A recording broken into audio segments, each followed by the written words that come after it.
नाजरीन, आज उस केस का फैसला आ गया जिस केस के फैसले के हवाले से बड़ी अरसे तक डिले चल रहा था। 190 मिलियन पाउंड केस के अंदर इमरान खान साहब को भी सजा सुना दी गई और बुशरा बीबी को भी सजा सुना दी गई। 14 साल इमरान खान की सजा है और बुशरा बीबी की सजा इस टाइम पर 7 साल है, जिसके साथ साथ 10 लाख और 5 लाख, इमरान खान को 10 लाख और 5 लाख का जुर्माना बुशरा बीबी को है। इस केस के फैसले के हवाले से बड़े अरसे से इंतजार था। पिछला मंडे, उससे पिछला मंडे गुजरा लेकिन फैसला नहीं आया। आज जब फैसला आया तो उसके बाद मुख्तलिफ रद्दे अमल सामने आए और उन मुख्तलिफ रद्दे अमल में हुकूमत का क्या रद्दे अमल था इस केस के हवाले से, सबसे पहले वो सुने।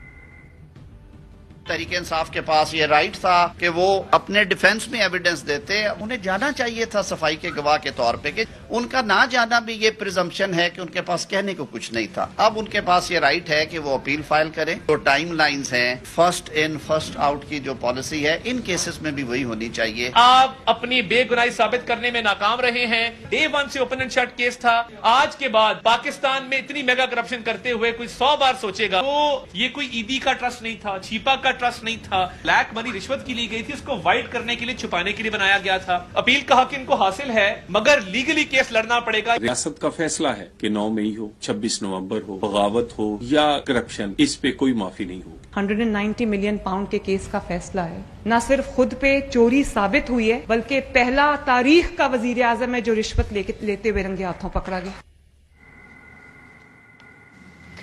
अब इंटरेस्टिंग बात यह है कि इस केस के फैसले में एहतसाब अदालत जो कि अडियाला जेल के अंदर मौजूद थी, उसने अल कादिर ट्रस्ट को भी हुकूमत की तहवील में दे दिया है और बड़े वाज़ेह तौर पर इसी फैसले के अंदर तहरीरी हुक्मनामे के अंदर कहा है कि वुकला सफाई जो इस्तगासा की शहादतों को जुटला नहीं सके, इस्तगासा का मुकदमा दस्तावेजी शहादतों पर था और जो दुरुस्त साबित हुई। इसके अंदर उन्होंने बड़े वाज़ेह तौर पर यह भी कहा कि जो एविडेंस था, जो शहादतें थी, जो मुल्जिमान के दिफा में पेश की गई, वो दस्तावेजी शहादतें भी इस टाइम पर बेवकूफ थी। यानी तमाम का तमाम केस जो प्रोसिक्यूशन की तरफ से था वो तगड़ा था लेकिन डिफेंस की तरफ से उसको डिफेंड नहीं किया जा सकता और इसी हवाले से 190 मिलियन पाउंड केस में इमरान खान और उनकी अहलिया बुशरा बीबी को सजा सुना दी गई। ये जो अभी आपने रद्द अमल देखा है हुकूमत का, ये तो सामने है, लेकिन साथ ही मरियम नवाज शरीफ साहिबा ने अल कादिर ट्रस्ट के हवाले से भी एक बड़ी इंटरेस्टिंग स्टेटमेंट दिया, वो मैं आपको बाद में बताऊंगी। लेकिन उससे पहले पाकिस्तान तहरीक इंसाफ ने यह वाज़ेह कर दिया है कि इस केस के हवाले से हम अब कानूनी चाराजोई के लिए मजीद अदालतों का रुख करेंगे। हमें दीवार पे लिखा नजर आ रहा था, न खान साहब मायूस है, न हम मायूस है। With in few days high court में अपील फाइल करेंगे। हमें एतमाद इंशाअल्लाह ताला खान साहब सुरखरू होंगे। आज का जो फैसला है हम इसकी मजम्मत करते हैं। आज पूरी अदलिया के लिए ऊपर जो है ना एक काला धब्बा है, इसके खिलाफ जो है ना हर हद तक जो भी कानूनी चाराजोई हो उसके ऊपर भरपूर तर कानूनी चाराजोई करेंगे। आज इस चीज को हम लोग कंडेम करते हैं। सुपीरियर कोर्ट्स पे इसको जाके हम लोग चैलेंज करेंगे। जो चोर हैं वो बाहर फिर रहे हैं। अल कादिर यूनिवर्सिटी है जिसमें कि ना हुकूमत को एक ढेरे का नुकसान हुआ, ना इमरान खान और बुशरा बीबी को एक पैसे का फायदा हुआ। आज का दिन इमरान खान को सियासी तौर पे टारगेट करने की एक और बेईमाना कोशिश। फैसले के खिलाफ हम हर जगह पे जाएंगे, पूरी दुनिया में इसके खिलाफ मुज़म्मती करारदादे भी पेश करेंगे। अब ये जो पूरी दुनिया में जाने वाली बात सुनी आप लोगों ने फैसल चौधरी साहब की, ये बड़ी इंपॉर्टेंट है क्योंकि इससे पहले अलीमा खान साहिबा ये ऑलरेडी ऐलान कर चुकी हैं कि इंटरनेशनल और वो इदारे जो कि ह्यूमन राइट्स के इदारे हैं उसकी तरफ जरूर जाएगी पाकिस्तान तहरीक इंसाफ।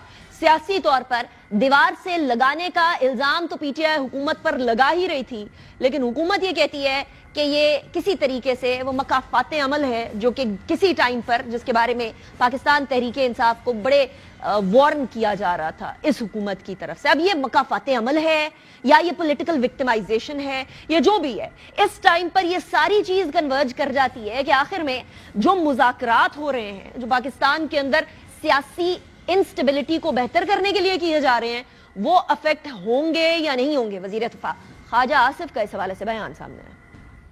एग्जेक्टिव ऑर्डर वगैरह कोई इशू नहीं होना। मुज़ाकरात में उनकी डिमांड है कि एग्जेक्टिव ऑर्डर के तहत जो है कैदी जो है रिहा की है, लेकिन ये नहीं होगा। अदालतों ने सजा दी हुई है, अदालतें उनको रिलीफ दे सकती हैं। कोई बता दे कि मैंने उनको मुज़ाकरात से मना किया हो, मैं सबसे बड़ा हामी हूँ सियासी गुफ्तगू में मुज़ाकरात। मैं तो बार बार कहता हूँ कि ये मुज़ाकरात जो है इनका फैलाव करें, एक ही दफा जो है तमाम इमराज का जो है वो हल निकला है। اب یہ صورتحال ہمارے سامنے ہے اور یقیناً یہ ایک کشیدہ صورتحال ہے کہ ایک طرف مذاکرات، دوسری طرف فیصلے، تیسری طرف ایگزیکٹو آرڈر سے عمران خان صاحب کے سارے معاملات کو حل کرنے کی ڈیمانڈ۔ کس پوائنٹ پر یا کس کروٹ یہ اونٹ بیٹھے گا، یہ سوال زبان زد عام تو ضرور ہے۔ اس سوال کا پاکستان تحریک انصاف کیا سدجواب ڈھونڈتی ہے؟ شیخ وقاص اکرم صاحب ہمارے ساتھ موجود ہیں، سیکریٹری اطلاعات ہیں پاکستان تحریک انصاف کے۔ بہت شکریہ شیخ صاحب، آپ نے جوائن کیا، it's a pleasure having you.